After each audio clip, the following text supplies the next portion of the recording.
Now, concerning assignment 3.1 part 2, titled Marginal Average Cost, it is not a Newton assignment. It is a quiz. It is not a quiz. It's an assignment in Canvas. They call it a quiz, but that's just the type of assignment they're calling it. It's a homework assignment.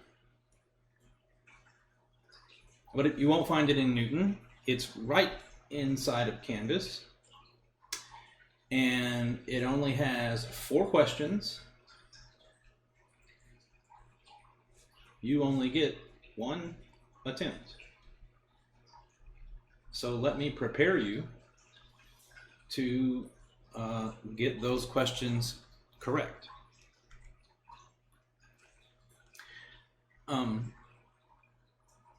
You're going to be quizzed over the marginal average cost. So if I have a cost function, here's my cost function, C of X. I can find the average value of this cost function, not the average value, but the average cost per item,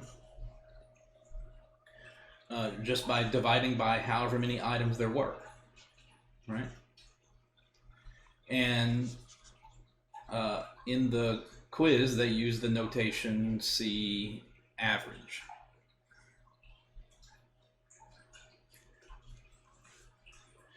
And I'm going to use the quicker notation of this. It all means the same thing. Okay, so let's talk about this average. So suppose that this was my cost, a graph of my cost function, and that this is my x-axis.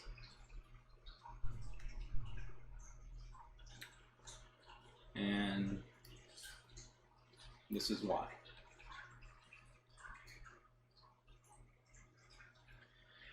Then look at how if I had this many items, and I wanted to know what the total cost was to produce that many items, then that total cost would be that value on the y-axis. You could get it by just putting that number of items into your cost function. So that's the cost of manufacturing in many items. Now scoot over by 1. Manufacture 1 more item. If you manufacture 1 more item, what is the cost of manufacturing all of those n plus 1 mini items? Well, it'd be that number on the y-axis, and you could compute it in your cost function by C of n plus 1.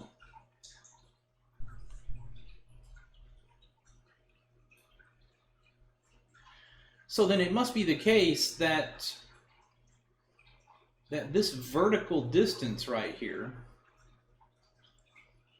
which is the same as this vertical distance,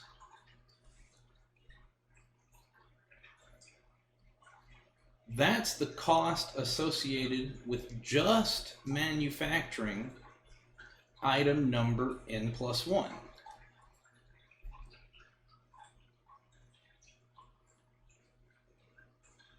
This is the actual cost to manufacture item number n plus 1.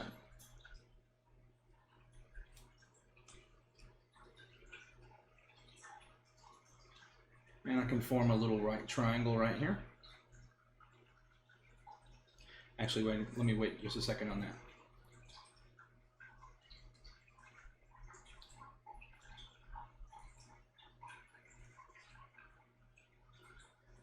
Now, right here at this point, there is a tangent line.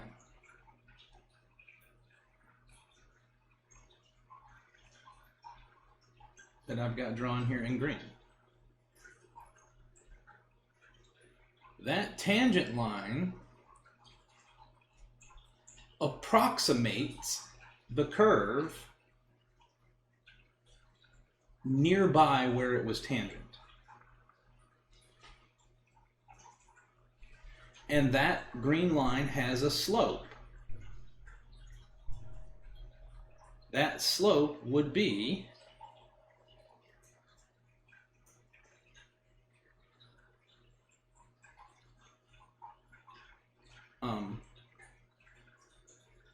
the marginal cost evaluated at n.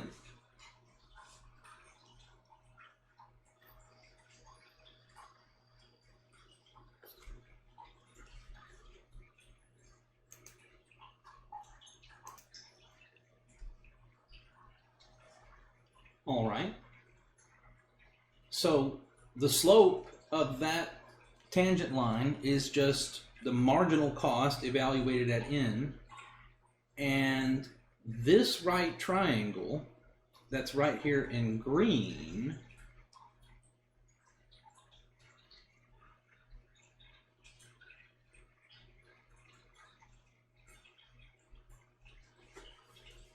tells me all about that slope,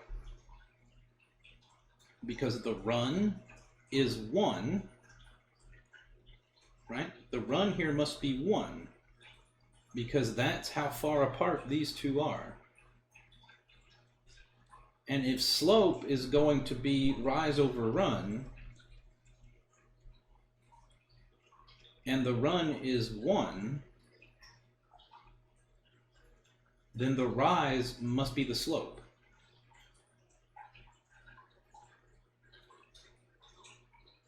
So the rise is C prime of n. The length of that green leg of the triangle is C prime evaluated at n. Now look at how they differ. They only differ by this distance. The blue line went all the way up to the cost function, but the green line didn't quite make it there. It's close, but it's not equal. That makes it be an approximation. So the marginal cost is approximately equal to the actual cost. I was using n. The marginal cost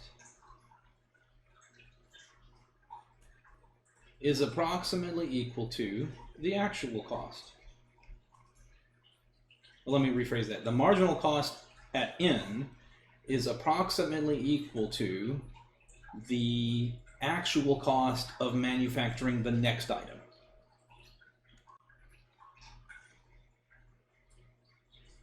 Okay, well, you can rearrange this equation.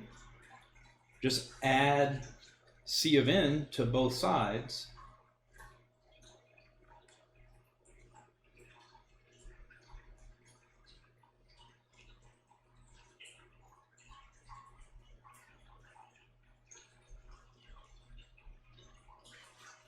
And now it's telling you that you can approximate the total cost of making n+1 mini items by taking the actual cost for making n mini and adding to that the approximate cost of making the next one.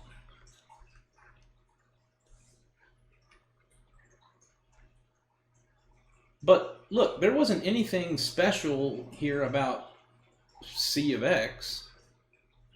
This would work for any function, cost function, revenue function, the function f, profit function, average cost. So I can come in here and say, well, this was really the average cost function. And if I do that, then this would be the actual average cost of item n plus 1. And then this would be the slope of the marginal average cost.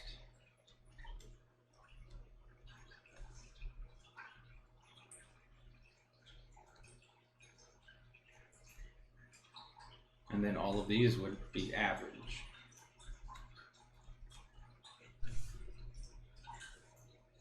So it's going to be very handy for you to know this type of equation for the homework.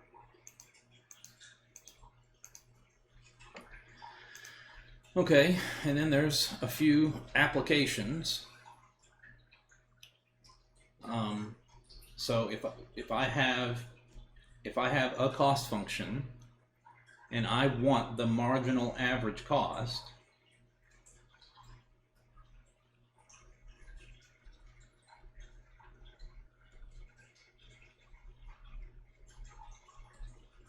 then you have to decide, do I want to take the derivative and then find the average? Or do I want to find the average and then take the derivative? They are not the same.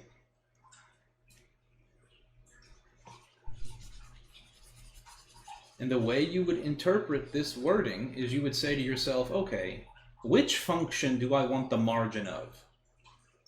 We want to find the marginal of which function? The average cost function. So if c of x is something like 100 plus x minus x squared, then I would have to find my average cost. It would be 100 over x plus 1 minus x. And written conveniently for me in calculus notation would be like this. And then I want to find the margins of that function.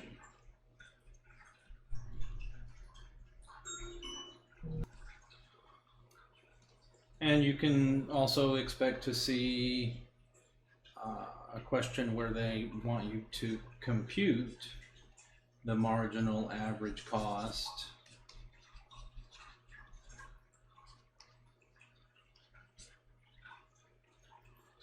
at a particular number, like let's say 3. And maybe our cost function is something simple like 100 minus, or sorry, 100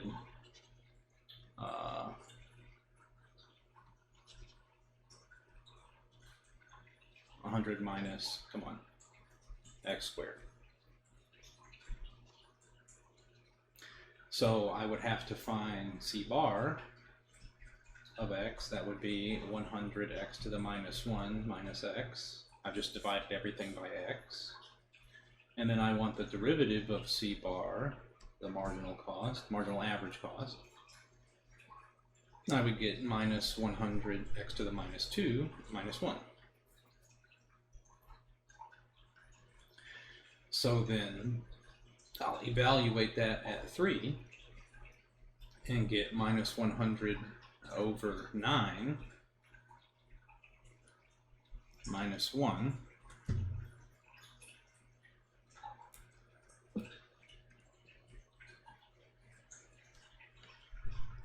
and that's negative 12.11.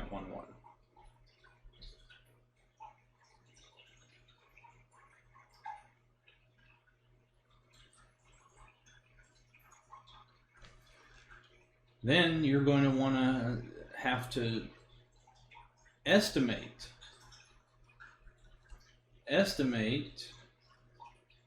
the average cost when x is 4 for that same cost function. So that cost function was 100 minus x squared.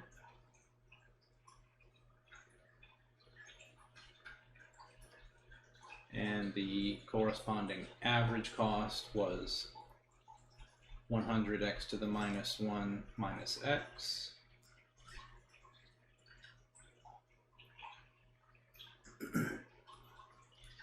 And the derivative of that was minus 100x to the minus 2 minus 1.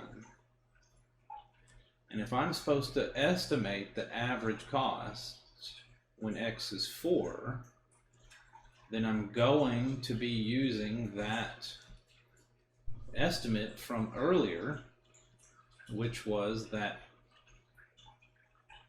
so I have it memorized in this way, or not memorized, I understand it better in this way. The marginal average cost is approximately the average cost of making the next item. And we had that picture to illustrate why this was true. Well, if I'm supposed to estimate the average cost when x is 4, then I'm going to have n plus 1 being 4. So my estimate would involve these numbers.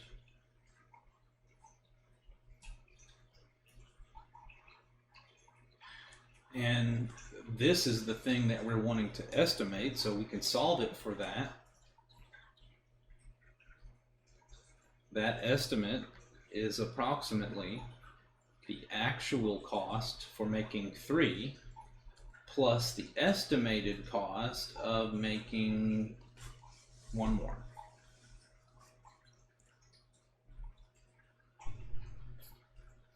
And this C bar of 3, I already have it. That was the number I did over here. It was minus 12.11.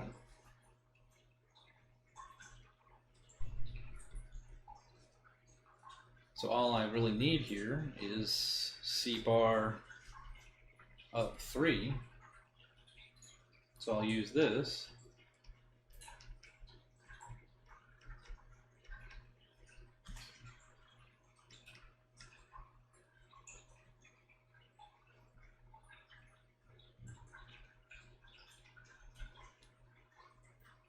And whatever that comes out to be would be our estimate.